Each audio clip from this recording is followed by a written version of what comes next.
Goeiemiddag. Ons gaan vandag aandag gee aan dividende betaal om te wys wat is die uitvloei van geld as gevolg van dividende in die kontantvloei staat. Die eerste ding waarna ons gaan kyk is om te bepaal hoeveel aandele is reeds uitgereik. As ons kyk na die begin van die finansiële jaar, is die kapitale bedrag 1920. In die eerste inskrywing hier sê hulle vir ons die aandele wat gedurende die vorige jaar verkoop was R12 elk. So as ons wil weet hoeveel aandele was uitgereik tot die einde van die vorige jaar, moet ek die 1920 deel deur die 12 en dit sal vir my sê dat ons in die vorige jaar 160.000 aandele uitgereik het. Dan gaan kyk ek hoeveel aandele is gedurende die huidige jaar uitgereik en hulle sê hier vir my dat in die huidige jaar het ons 75.000 addisionele aandele uitgereik teen R14.50. As ek dus wil bepaal hoeveel is ons totale uitgereikte aandele aan die einde van die jaar, is die 160 van die vorige jaar plus die 75 van die huidige jaar, so dit gee vir my 235.000. Wanneer ek die tussentydse dividend wil bereken, moet ek baie seker maak dat ek die datums reg het. As ons byvoorbeeld nou hier gaan kyk na die datums. Die tussentydse dividend is op 28 Desember uitgereik. Die addisionele aandele is op 1 Januarie uitgereik. Dit beteken hierdie addisionele aandele is uitgereik nadat die tussentydse dividend verklaar is en hierdie addisionele aandele gaan dus nie dividende kry op die interim dividend nie. Die einde van die jaar is al twee groepe aandele uitgereik en hierdie finale dividend sal dan op al die aandele wees. As ons kyk na die berekening van hierdie dividende, tussentydse dividend, toe was die nuwe aandele nog nie uitgereik nie, so dit beteken daar was 160.000 aandele uitgereik, die dividend was 27 sent per aandeel, en dit het vir ons R43.200 gegee. Die finale dividend is aan die einde van die jaar verklaar, nadat die addisionele aandele uitgereik is, so op daai stadium was daar 235.000 aandele, waarop 35 sent betaal is, wat vir ons 82.250 gee.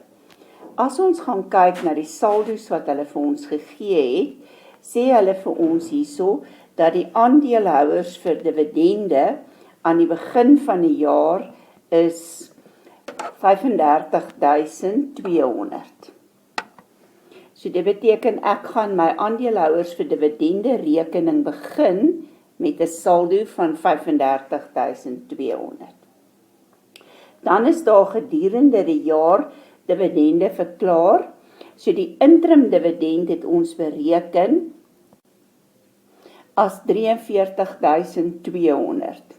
Ons gaan dus die gewone aandele dividende wat 'n uitgawe rekening is debiteer en ons gaan die aandeelhouers vir dividende rekening krediteer met 43.200.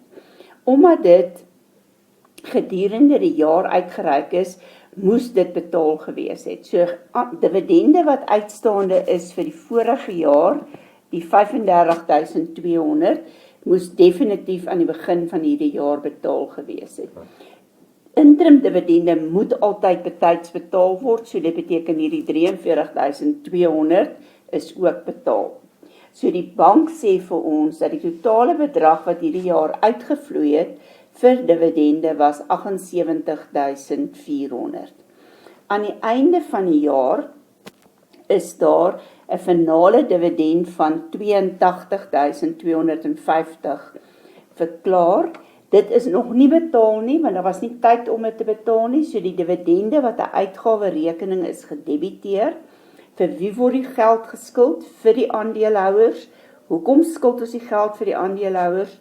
Vir dividende.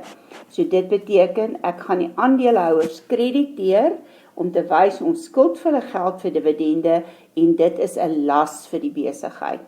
Die eindsaldo en die aandeelhouers vir dividende gaan altyd ooreenstem met die finale dividend, want jou beginsaldo wat jy van die vorige jaar skuld, moes jy betaal.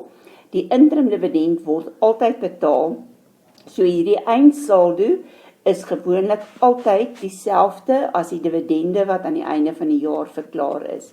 En dan word daai saldo afgesluit aan die kredietkant om te wys dit is 'n las in die balansstaat en die bedrag wat in die balansstaat sal verskyn onder bedryfslaste sal 82.250 wees.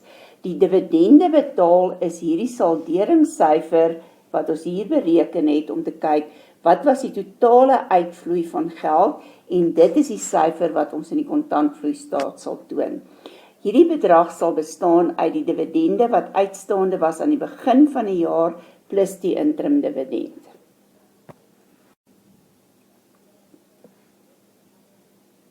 Wat het ons vandag geleer?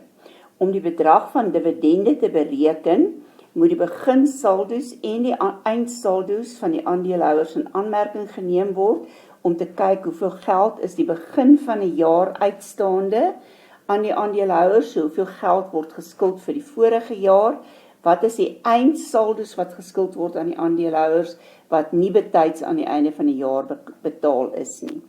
Dan moet ons gaan kyk hoeveel aandele is uitgereik wanneer die tussentydse dividend verklaar word. As die aandele uitgereik is voor hierdie datum, ontvang hulle hierdie tussentydse of interim dividend. As addisionele aandele uitgereik is na die dividend verklaar is, sal hulle nie die interim dividend ontvang nie. Dan vermenigvuldig ons die aantal aandele wat uitgereik is op daardie datum met die dividend per aandeel om te bepaal wat is die totale bedrag wat verklaar moet word. Die tussentydse dividend sal altyd in die middel van die jaar betaal word en dit sal nooit uitstaande wees nie. Dan gaan ons en ons bereken wat is die aantal aandele wat uitgereik is teen die einde van die jaar wanneer die finale dividend verklaar is. So dit sal aandele wees wat uitgereik is voor die laaste dag van die finansiële jaar. Hierdie aantal aandele sal vermenigvuldig word met die dividend per aandeel en die finale dividend kan onmiddellik betaal word of dit kan oorgedra word na die volgende finansiële jaar toe en dan sal dit 'n uitstaande las wees aan die einde van die jaar. Vir praktiese doeleindes sal dit baie keer gebeur dat die bedrag nie uitbetaal is teen die einde van die jaar nie.